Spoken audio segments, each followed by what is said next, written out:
কুয়াশার top top করে পানি পড়ছে, কুয়াশায় গাছের পাতার সেই শব্দগুলা পানির, সেই শব্দটা আমি শুনতে পাচ্ছি। একটু শুনুন।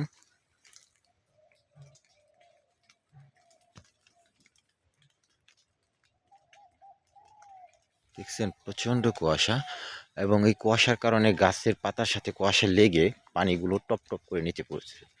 তো এদিকে যাই একটু, কি অবস্থা এদিকে দেখি।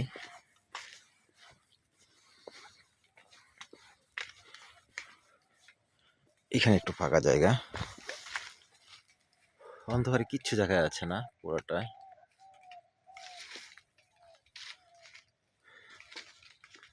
আর সবচেয়ে বড় কথা, এইখানে এই প্রকৃতির একটা বৈশিষ্ট্য হচ্ছে এই বনাঞ্চলের, এখানে নানান ধরনের পাখি, পশু পাখি, প্রাণী দেখতে পাওয়া যায়। যেমন অনেকগুলো প্রাণী আমি দেখেছি আজকে এবং গতকালকে।